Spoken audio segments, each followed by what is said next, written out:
Tool Grimes. Thanks for joining me on this tutorial about how I do my post-edgy techniques in all my portraits and images. And we have an image here of Mustafa, a rapper I photographed in LA, and you can see I've got a number of layers over here, and I'm going to show you just kind of roughly. I've got some adjustment layers, hue, saturation levels. I've got some glows, kind of atmospheric glows that I put on to kind of give it a little bit of mood, and then I got some adjustment layers on my background. But you can see here that it is a cutout image, and I have dropped them in. So originally I photographed Mustafa on a white background. And so let's get started. The first thing that we got to do is we've got to open him up. This is a raw image I shot with a Canon 1DS, and we're going to drop it into the raw converter. And this is how I started all my images. And if you have Lightroom, you can also do this. Most of these adjustments are in there. But you can see we got Mustafa here, got a couple bank lights behind him. I got an overhead beauty dish or an umbrella. I think I used an umbrella on this shot. But you can see we got a long ways to go before we get kind of the look that I've got. But the first thing you notice that we've got a lot of options over here, and most of these I don't even work with. The sharpening, all that, I leave kind of just a standard default. But I do work with in basic and in really the grayscale options. But let's look at the basics. The first thing I do is move my fill light to around 70%. It depends on each image. And I move the contrast in a minus in the 30s, somewhere around there. Again, we're going to have an endless amount of options to adjust, but I hit the Shift key and then click on Open Image, and you'll notice that we are going to open this image as a smart object. And this is important because we are going to go back to it again.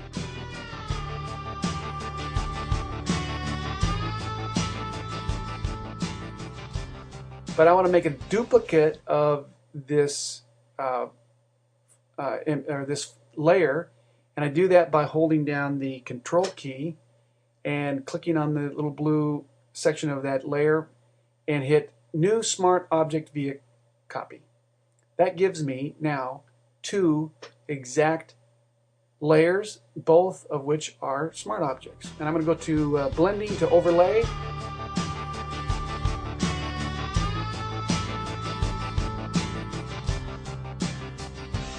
And immediately you can see we've got some stuff going on here. It's kind of working in that direction. But we're going to take and change one of these images, one of these layers, to black and white. So we go to the grayscale option there, hit Convert to Grayscale. And I'm going to move my sliders a little bit around here. The reds and the orange, I kind of move just a little bit to the left. And it depends. Each subject's a little different. You don't want to go too far, but just kind of, it's you're the artist, and it's your vision. So we moved that a little bit to the left there, and you can see automatically, we've got some the image is starting to take on a little bit of drama here, and we're gonna go back to the color version, and we're gonna take the overall levels down, slide the fill light a little bit more to the left, a little less contrast, and get a little bit of clarity, just kind of punch it a little bit. And we're going to bring it back over here in Photoshop. And I gave a little bit of work, but not really. Let's go back to their black and white. Let's just really take the blacks down. And let's take the levels a little bit to the darker side, and a little less contrast. And a little more fill light. Edge it up, a little clarity. And hit OK. And we're going to see that this image gets a little more drama to it. Again, there's no end to it. How many times you can go back and forth to keep working the vision that you have. Let's go back to the color, and let's give just a little more blacks in there, a little more depth, and edge it up a little bit more. Hit OK. So I'll do this until I feel like I got the image that I want. There you go. That looks pretty good. That's getting pretty close to what I want. So what I need to do now is I'm going to merge these layers. Now once I commit to this, there's no going back. unless you want to make some duplicate copies and then kind of hide them down there and work from there. But anyways,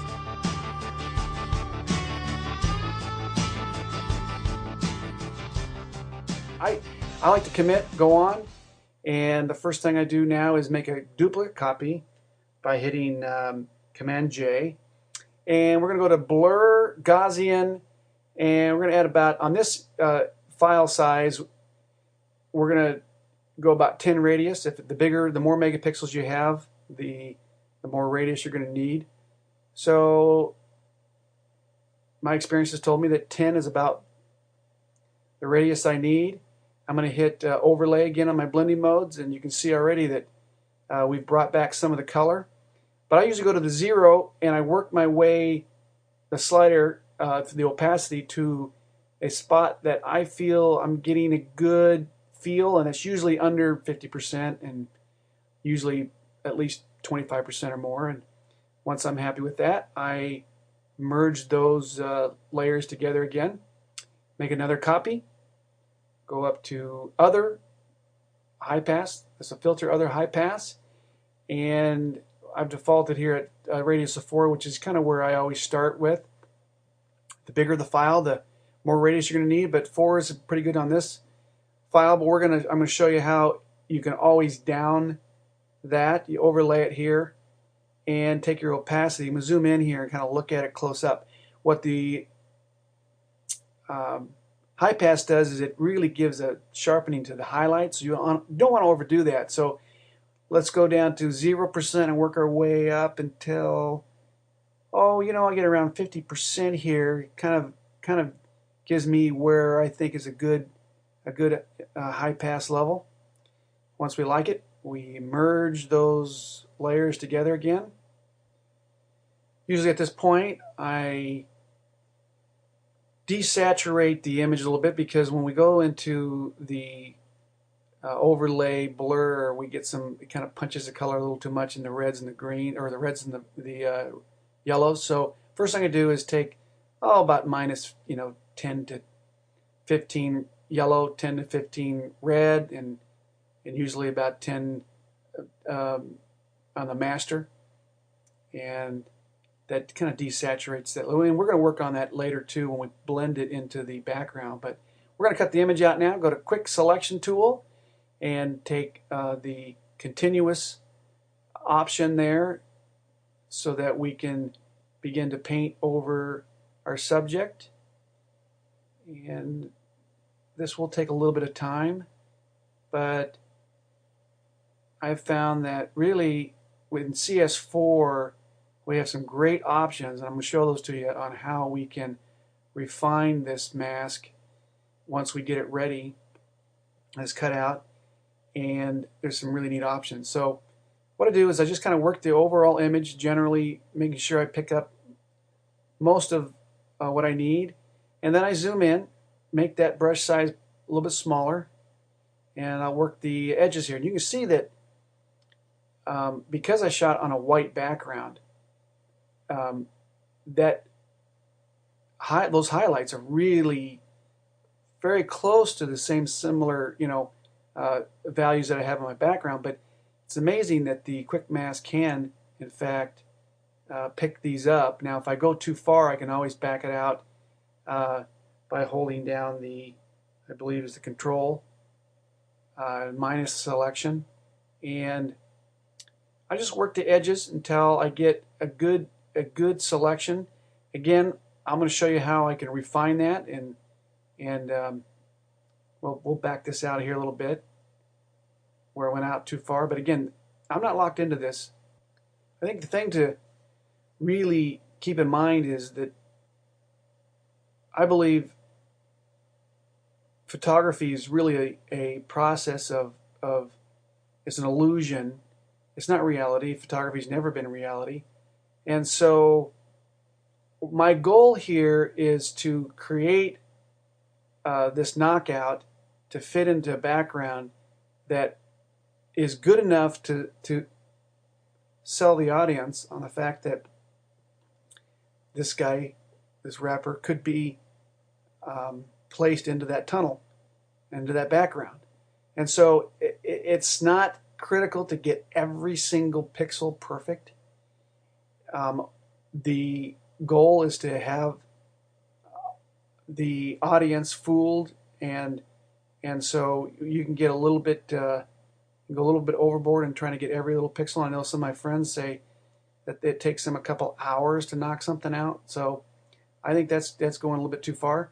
And you can see most of my images are done this way, and in the end, you really you're just selling the illusion. And I make prints that are 24 by 30 inches, and this knockout holds up perfectly. So we're going to go along here. We're just going to go over the ears here, and I'm going to show you. I'm going to leave a little bit of white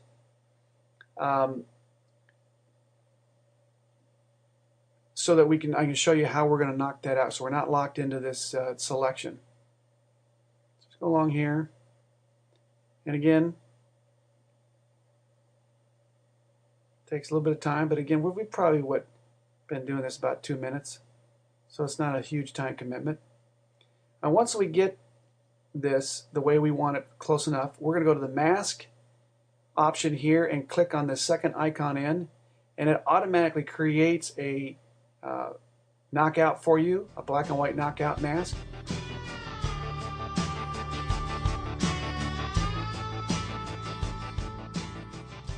And I'm going to show you we're going to make a duplicate copy, and then I'll make a blank layer, empty layer, and I'm going to fill it with gray just so I can show you the knockout and how I can go back and clean things up. So you can see we've got a lot of white kind of sticking out over here the ear, and depending on what brush, so you click on the little mask over here and you take either the white brush or the black brush, and I'm going to show you just the white brush how I do go 100% on this, and I can just paint back the background here with white, and by going to black I can subtract that selection. So really the quick mask, it was just a kind of a starting point for me, and we're going to go along here and just show you I can clean this up, little edges, but we're going to shrink this selection. So again, you don't have to get too worried at this point on the areas that you've kind of got showing up here, but I'm just going to show you. This is how I kind of do all my knockouts. Go in here, clean up the, usually you want to get rid of the white. I get asked all the time why I don't shoot on a green screen or a blue screen, is because I just like using the white and not having any of that blue or green contaminant onto the highlights. So let's go over here, and we're gonna hit mask edge, and we're gonna refine this mask.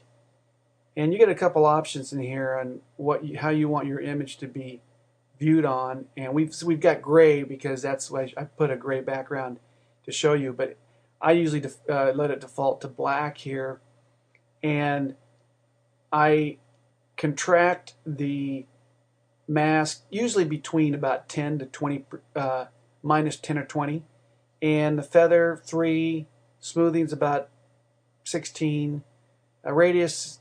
This is where I've left it just, and over the time I've kind of fiddled, and you can see if I push the contrast up a little bit, it'll sharpen the edge a little bit more, and you can hit preview here, and you can see there's without, with. So it just shrinks that mask, smooths it up, and really gives you a nice clean edge. Again, we're still not locked into that because we can go back later, and we're going to clean it up even more once we drop it into a background. So let's do that. We're gonna drop this into a background, and I've got Mustafa already, the final image, so we're going to just drop him into that, and we'll delete him, the image that I had in there, out, so we can work on this one. So you just take your select tool and you just grab over the image that you want in CS4 there. That's the option we have, and then let go, and we've got it way down here, so we're going to bring it up out of that area. So you can see immediately, well, it's not lined up, so we're going to hit Apple T to transform it so we can grab it. But immediately you can see that it is pretty light and it is going to need some work. And so this is where I think is the key to making these images really work. And that is in building the values to match the background and the foreground. We're going to make, let's adjust some levels here. I'll just do it Apple L. And we're going to bring our blacks down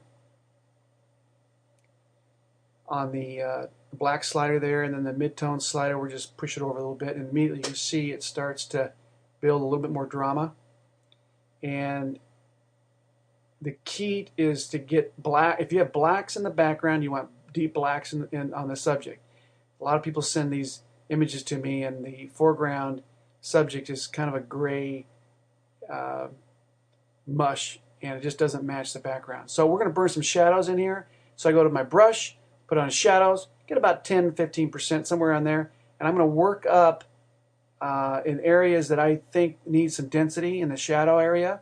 And to me, this is absolutely critical. You build those shadow areas up and get a sense that he's in that place. And I do this obviously by just the feel of it. But we do know that as a general rule, light kind of travels down. And since he was shot on a white sweep, he's got a lot of bounce. So I'm just going to work it around and really put some deep blacks in where they need to go. Now, once I do that, you can see that we've got some areas that we can clean up. That mask still exists. So I'm going to show you, same way we did before.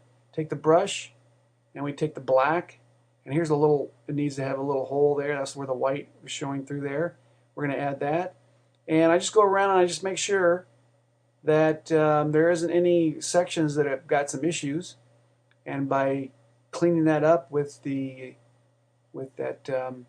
mask still in place, I can just clean up anything that looks a little bit out of place. And again, I just let my eye kind of travel along and see what has some issues. We got some, usually around the ears are kind of a hard place to pick up, or you can pick up a little bit of white there. So I clean that up. And you're not locked in. Again, if you take the white, you can go back and bring back the area that you've gone too far into. Clean that up a little bit there. But again, you know, I'm working pretty fast on this here, and on a final image I may take a little bit more time, but you can see I'm not really spending a ton of time with this cutout. And I'm going to show you now how I kind of add a little bit of atmosphere to the background here, a little bit of glow. And you can see I've already done that on the original. And to do that, what you want to do is you want to create a blank layer. So Shift Apple N brings up a blank layer. And I never typically name my layers, but we're going to go to make sure the white is on our foreground color. We're going to pick the brush up again, and I'm going to run at about somewhere around 10%. And I want to make sure that the brush that I pick is one that tapers, and so I just go along here and pick a soft one that I'm going to change the size and make sure it's on the soft mode.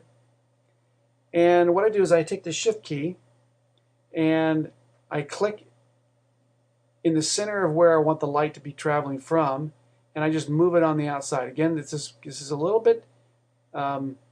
Sometimes I do this 2 or 3 times. I may work it and then do it again. It takes about 30 seconds or so to kind of get my streaks going the way I want them. So again, since I made a blank layer, empty layer, I'm not 100% locked into this. So I just work it a little bit here. I'm going to add some blur to it here in a minute. and then we'll be able to adjust the opacity to feather how intense we want this. I bet I do this a lot on my stadium lights and windows, light coming from windows. So let's go up here and add some blur. And on this one, you're going to add a good chunk of blur here. You just look at it until it starts to diffuse out. So we got a radius of about 87 there. And again, I may do this 2 or 3 times until I really get the sense of it. And since I've done this before, I kind of have an idea. But let's make another empty layer. And now we're just going to glow right around him, right behind him, to kind of give it a little more sense that that light is just blasting through there. So same thing, 10%. Start with, and I'm just going to, since I'm using a wake-up tablet, just going to keep clicking behind him here, and that light starts to look like it's kind of blowing. We're going to soften it up too here in a minute. Take your opacity down maybe and just feather it out a little bit here. You can see though that again I'm just creating an atmosphere. Now one of the first things that let's take the opacity down a little bit. One of the things that I learned is that you need to add some grain to that to this glow, these kind of streaking atmospheric glows. And in some of my early images I didn't do that. So we're going to make a blank layer, empty layer, and we're going to fill it with gray. So go to fill, and we've already got 50% gray defaulted from the last time. And we want to overlay, so blend overlay. And now we have basically a blank layer that with gray has no effect. So we take and add a little bit of noise, and again, you don't want to go too far here. So what I normally do is I blow it up and get over to where I can see that those streaks and glows, and I'll pull it down. Usually about between 8 and 12 is what I pick for my, you can see the before and after here, but about 8 to 12 is where I pick. But you can see that really kind of cleans up that glow and those streaks and make it look a little bit more natural. So there we have it.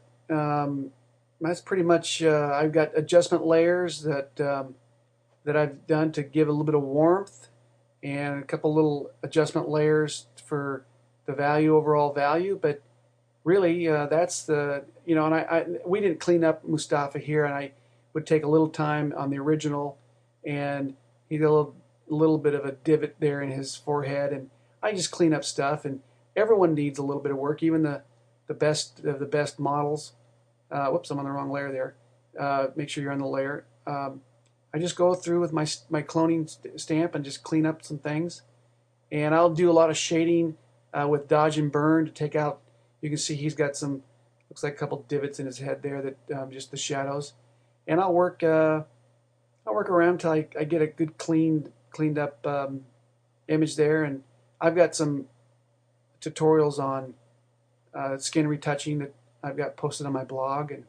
But anyways, you can see that it doesn't take long. Just kind of clean up things.